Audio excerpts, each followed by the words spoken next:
તો friend success એકેડમીમાં આપ સૌનું સ્વાગત છે. આજના લેક્ચરમાં આપણે આગના દાવાના હિસાબો 2માં દાખલા નંબર 20 વિશે માહિતી મેળવશું, જેની વિગત આપેલી છે આપણને. એક વખત તમે જોઈ શકો છો. હવે આપણે જોઈએ શું કીધું છે આપણને. આગ લાગ્યાની તારીખ આપેલી છે 1/4/20. ચલો સ્ટાર્ટ કરીએ. દાખલા નંબર 20 અને આના જેવો જ છે એક દાખલા નંબર 26. આજે આપણે 2 દાખલાની પ્રેક્ટિસ કરીશું. ચલો પેલા 20મો જોઈ લઈએ. આગ લાગી કઈ તારીખે લાગે છે? 1/4/20. સમયગાળો 3 માસ. ચલો સૌ પ્રથમ આપણે જોઈએ પ્રમાણિત વેચાણ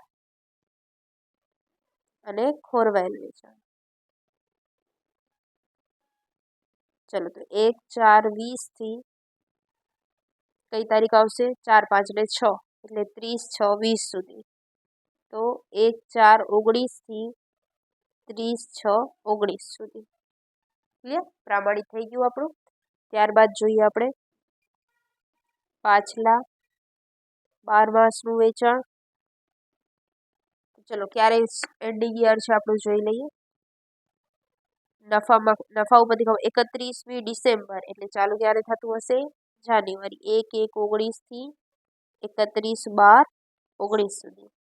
અને આગ લાગ્યા પહેલાના 12 માસનું એટલે 1/4/19 થી 31/3/20 સુધી. આપણને આ 4 વિગતો જોઈએ. ચલો જોઈએ કઈ કઈ આપેલી છે આપણને. વેચાણ અંગેની માહિતી પણ આપેલી છે. એપ્રિલ, મે, જૂન, જુલાઈ 19 અને 20 માટે. તો આના ઉપરથી એ મળી જશે. ચલો પેલા આ શોધી રાખીએ આપણે કેવી રીતે આવશે. ચલો 19 માટે જોઈએ તો કે એપ્રિલ, મે અને જૂનનું ખપે. ચલો ત્રણેયનો સરવાળો કરીએ. 1,20,000 પ્લસ 90,000 પ્લસ 1,05,000 એટલે કેટલું આવશે? 3,15,000. એવી જ રીતે આપણે 20નું કરીએ તો 90,000 પ્લસ 30,000 પ્લસ 46,500 એટલે કેટલું આવશે? 1,66,500. આ બે અમાઉન્ટ મળી ગઈ. ચલો હવે જોઈએ 12 માસનું છે 1/1/19 થી આવ્યું 1/1/19 31/12/19 સુધીનું વેચાણ 15 લાખ.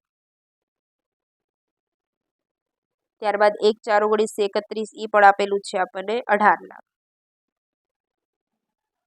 ચલો હવે બધી વસ્તુ આપણને આપેલી છે. હવે ડાયરેક્ટ આપણે સ્ટેપ કરીએ. સ્ટેપ 1 પ્રમાણિત વેચાણ કેટલું છે? 3,15,000.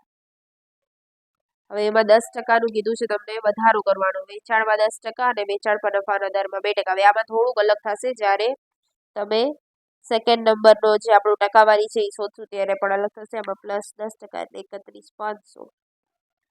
3,15,000 પ્લસ 10% એટલે 3,46,500 માઇનસ ખોરવાયેલ વેચાણ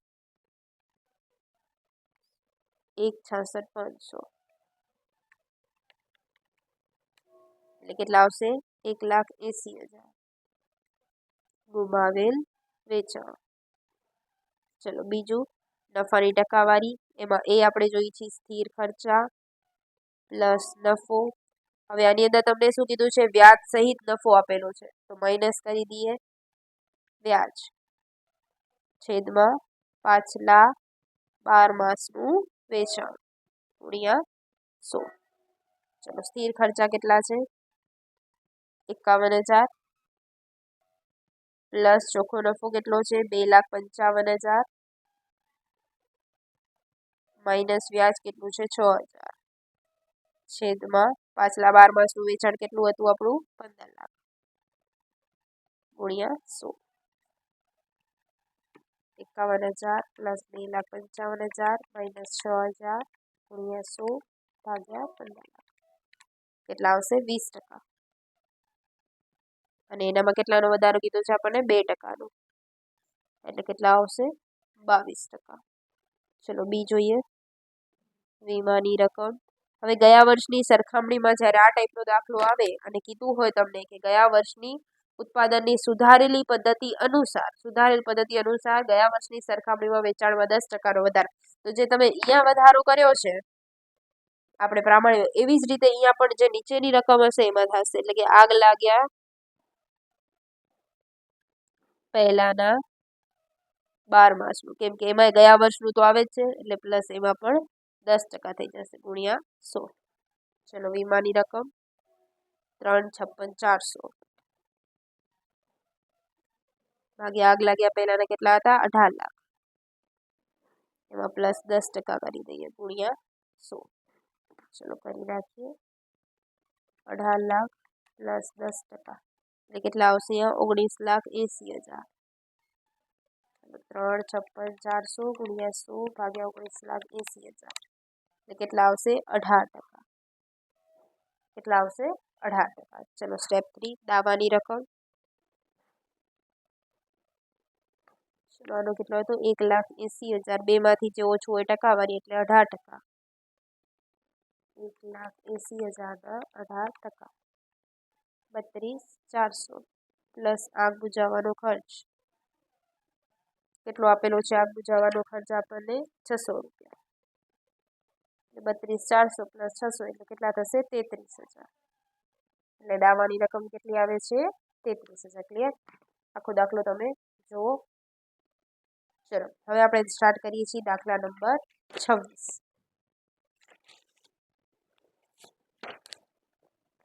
દાખલા નંબર 26 આના જેવો જ છે, સિમિલર છે.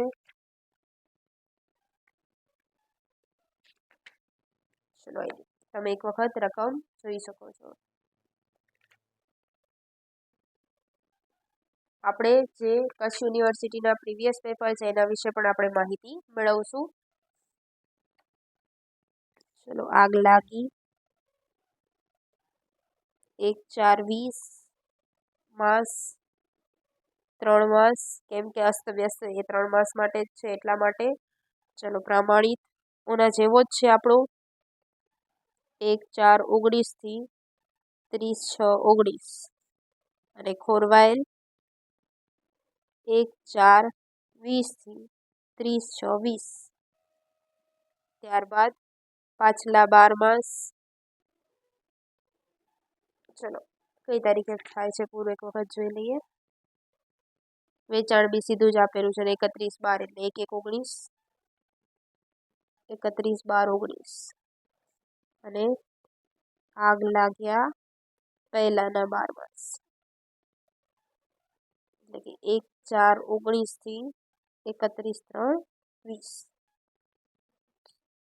ચલો આમાં પણ આ જ ટાઈપની વિગત આપેલી છે આપણને. ચલો પ્લસ કરી નાખીએ 3,50,000 પ્લસ 4 લાખ પ્લસ 3 લાખ 10,50,000. એવી રીતે 55,000 3 લાખ ને 4 લાખ એટલે 3 ને 1 4 લાખ 4,55,000. 1/1/19 31/12/19 નું તો આપેલું જ છે 50 લાખ અને 1/4/19 31/3/20 60 લાખ. ટેલિગ્રામમાં પણ આપણી ચેનલ છે જેમાં આઈએમપી સમ્સ મોકલવામાં આવે છે. ચલો સ્ટેપ 1 પ્રમાણિત વેચાણ 10,50,000. એમાં કઈ કીધું છે આપણને વધારો ઘટાડો એક વખત ચેક કરી લઈએ. ગયા વર્ષની સરખામણીમાં વેચાણમાં 10% અને વેચાણ પર નફાના દરમાં 3%નો વધારો થયો છે, અંદાજિત છે. ચલો 10%. 1,05,000 કરી નાખીએ.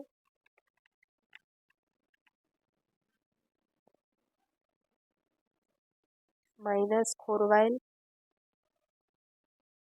4,55,000 કેટલું આવશે 7 લાખ.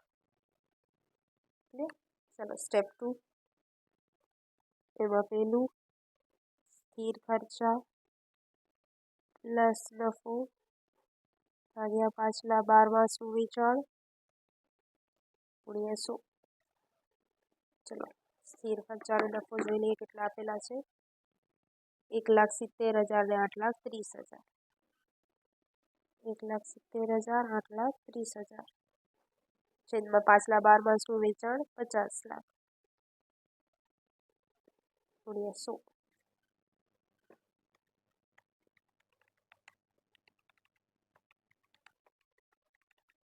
કેટલા આવશે? સોરી, ફરી એક વખત 1,70,000 પ્લસ 8,30,000 ગુણ્યા 100 ભાગ્યા 50 લાખ એટલે 20%. એમાં પ્લસ 3%નો વધારો એટલે કેટલા આવશે? 23%. ક્લિયર? ચલો બી જોઈએ.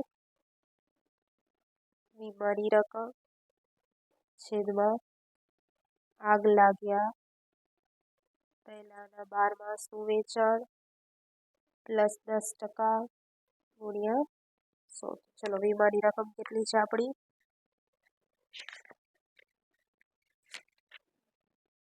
9,90,000. આગ લાગ્યા પહેલાનું કેટલું છે? 60 લાખ પ્લસ 10% એટલે કેટલા આવશે? 66 લાખ. કઈ રીતે આવ્યા? તો કે 60 લાખ પ્લસ 10%, કેમ કે અહીંયા 10% આપણે પ્લસ કરીએ છીએ, ગુણ્યા 100. ચલો 9,90,000 ગુણ્યા 100 ભાગ્યા 66 લાખ કેટલા આવશે? 15%. ક્લિયર? કેટલા આવે છે? 15%. ચલો સ્ટેપ 3, દાવાની રકમ એટલે 7 લાખ એના કેટલા ટકા કાઢીશું? 15%. 1,05,000 પ્લસ આગ બુઝાવવાનો ખર્ચ કેટલો આપેલો છે? ચેક કરીએ. 5,000 એટલે કેટલું આવશે? 1,10,000. ક્લિયર? આખું ચેપ્ટર તમે જોઈ શકો છો. ક્યાંય બી ડાઉટ લાગે તો તમે કમેન્ટ કરી શકો છો. ચલો દાખલા નંબર 2 જોઈ લો. આ છે આપણો 26 અને આ છે આપણો 20. Thank you friends.